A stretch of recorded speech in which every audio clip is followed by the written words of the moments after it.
তখন ভারতবর্ষে একজন প্রধানমন্ত্রীর কথা বলছি ভাই, ইনি না, ইনি তো বিশ্বের সেরা মিথ্যাবাদী ভাই। গুগলে গিয়ে সার্চ করবেন who is the fake in the world, পৃথিবীতে সব থেকে বড় মিথ্যাবাদী কে, গুগলে বলবেন, ইন্টারনেটে সার্চ করবেন, বলবে Indian people remind the Narendra Modi is the biggest fake in the world. ভারতবাসীরা মনে করেন যে নরেন্দ্র মোদি হলো পৃথিবীর মধ্যে সব থেকে বড় মিথ্যাবাদী।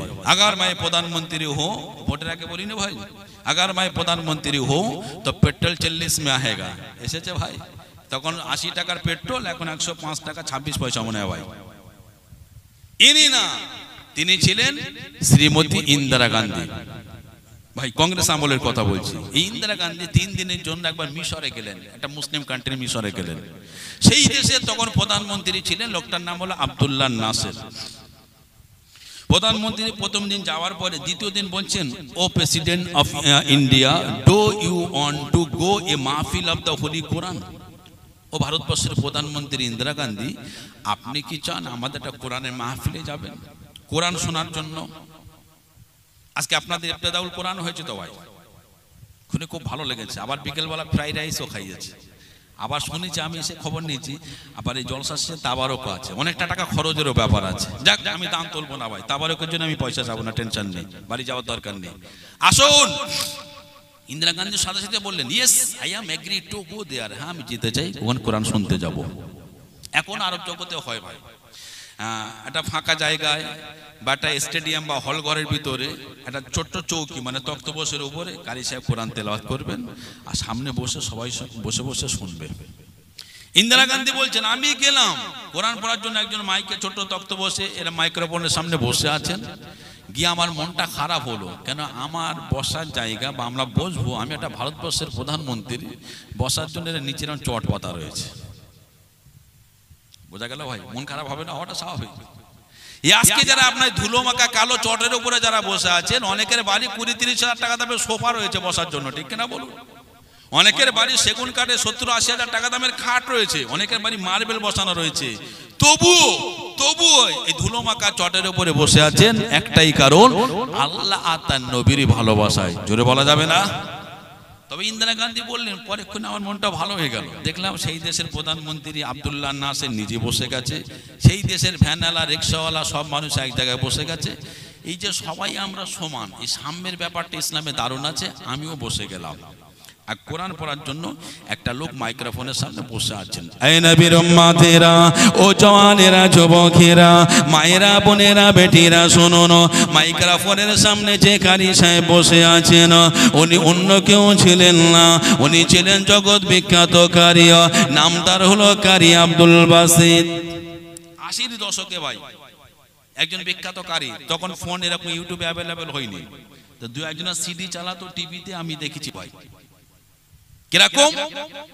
যুবক ভাই, রাত 1:30 বাজে, তুমি টেনশনে আছো, ঘুম আসছে না, ফোনে হেডফোন লাগিয়ে, কানে হেডফোন লাগিয়ে দাও, লাগিয়ে ইউটিউবে যাও, গিয়ে সার্চ করো কারি আব্দুল বাসিত, সার্চ করে সূরা দুহা ওয়াদ-দুহা ওয়াল-লাইলি ইযা সাজা, এই সূরাটা একবার শুনে দেখো। বিশ্বাস করো যুবক, তুমি টেনশনে আছো, পরেশানে আছো, অস্বস্তি হচ্ছিল, ঘরে শুতে পারছো না, এই কানে হেডফোন দিয়ে রাত 1:30টার সময় এলাকার মানুষ যখন সবাই ঘুমিয়ে পড়েছে, তোমার বাড়িতে বাপ মা সবাই যখন ঘুমিয়ে গেছে, তুমি যখন অস্থির, কানে হেডফোন লাগিয়ে ইউটিউবে গিয়ে সূরা দুহা কারি আব্দুল বাসিতের একবার শুনে দেখো, এত এত এত ভালো লাগবে, এত মনে প্রশান্তি চলে আসবে, তখন মনে হবে যে না, সত্যি সত্যি আমি একটা সুন্দর পরিবেশে বা পৃথিবীর একটা সুন্দর পরিবেশে আমি আছি।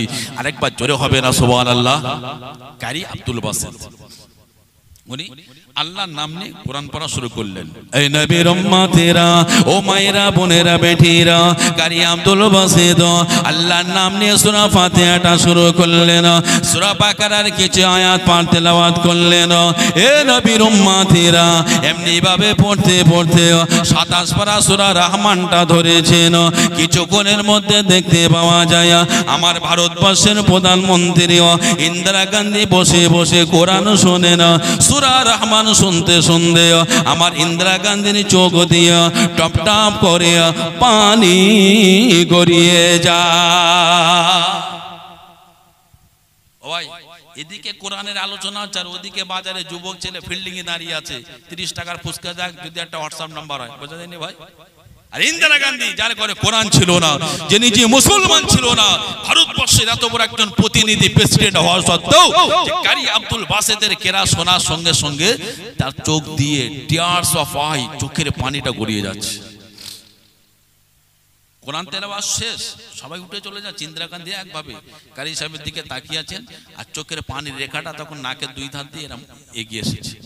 আহা, আব্দুল্লাহ নাসের সঙ্গে সঙ্গে ইন্দিরা গান্ধী বলছেন, I think that you do not know the language of Arabic, so you cannot understand the meaning of the Holy Quran. But why are you crying? আমি যতটুকু জানি আপনি আরবি ভাষা জানেন না, so you cannot understand the meaning of the Holy Quran. ফলে আপনি কোরআনের মানে বুঝতে পারছিলেন না। কোরআন আরবি ভাষা ভাই। দেখবেন আলেম ওলামা এই জন্য হওয়া দরকার, ইমাম সাহেব নামাজ পড়াবে, এটা জাহান্নামের আয়াত এসেছে, ফিনারে জাহান্নামা খালিদিনা আবাদা। ইমাম সাহেব যখন এই আয়াতগুলো পড়ে, একজন আলেম মানুষ যখন পিছনে নামাজ পড়ে, ওই আলেমের হৃদয়টা কেঁপে ওঠে। আল্লাহ পাক আল্লাহ তাআলা এক শ্রেণীর মানুষকে জাহান্নামের চিরস্থায়ী বাসিন্দা বানিয়ে দেবেন। কোরআনের মানে বোঝা লাগে। আমি যতটুকু জানি আপনি কোরআনে আরবি জানেন না, ফলে আপনি কোরআনের মানে বুঝতে পারছিলেন না। বাট কিন্তু হোয়াই আর ইউ ক্রাইং, আপনি কাঁদছেন কেন? কোরআনের মানে বুঝতে পারছেন না, তবে কাঁদছেন কেন? এই নবীর উম্মতেরা, ওই সময় ইন্দিরা গান্ধী বলেছিলেন, ও মিশরের প্রেসিডেন্ট শুনুন, আমি আরবি ভাষা জানি না, আমি কোরআনের মানে বুঝতে পারি না, তবে একটা বার আপনি জেনে রেখে দেন, আমি হলাম ভারতবর্ষের প্রধানমন্ত্রী, দেশটাকে ভালো করে চালাতে গিয়ে আমি রাতের বেলা ভালো করে ঘুমাতে পারি না। আমি ইন্দিরা গান্ধী, আমার চিন্তা থাকে ভারতবর্ষের প্রতিটা এলাকায় মানুষের খাদ্য পৌঁছানোর ব্যাপার। ও প্রেসিডেন্ট আব্দুল্লাহ নাসের, আমি ইন্দিরা গান্ধী ঘুমাতে পারি না, আমি সবসময় চিন্তায় থাকি, আমি সবসময় প্রেশানে থাকি। কিন্তু এখন যখন আমি কোরআন শুনছিলাম, ওই সময় আমার মনে হচ্ছিল আমি যেন একটা স্বর্গের ভিতরে ছিলাম। আরেকবারে জোরে হবে না সুবহানাল্লাহ। এই যে চোখের পানিটা দেখছেন না, এটা দুঃখের বা কষ্টের নাই, এই চোখের অশ্রুটা হলো খুব আনন্দের। আরেকবার জোরে বলুন। কিন্তু আমরা কোরআন পড়ি কিভাবে? আমার বাংলার জমিনের কথা বলি, যে বিশেষ করে একটু শহর এলাকায় যারা মুসলমানরা বাস করে, ওদের কাছে কোরআন মানে আব্বা মারা গেছে 41 দিন ইমাম সাহেব খতম পড়বে, কোরআন লাগবে, আর বাপের ওই মৃত্যুর দিন বছরে একবার কোরআন পড়া লাগবে। এটা বিশ্বাস করুন, আর কিছু বেশিরভাগ শহরের লোকেরা এটা ভাবে না। আমি তো অন্তত একটু কলকাতার টাচে বাস করি ভাই, আমি তো জানি। গ্রামের বড় নেতা জুম্মার দিন নামাজের পরে ইমাম সাহেবকে বলছো, ইমাম সাহেব কাল শনিবার পরশু রোববার আমার বাড়ি কোরআন খতম করতে যাবে, তুমি একা যাবে, সকাল সকাল যাবে। নেতা তো ভাই দুঃখের বিষয়, এখন বর্তমান পার্টি বা রাজনীতি মুসলমানদের গ্রিন জোন, মানে ধর্মের মসজিদের ভিতরে ঢুকে পড়েছে। ঠিক কিনা বলুন? মসজিদের ভিতরে রাজনীতি ঢুকে পড়েছে। খুব খারাপ জিনিস, খুব খারাপ জিনিস।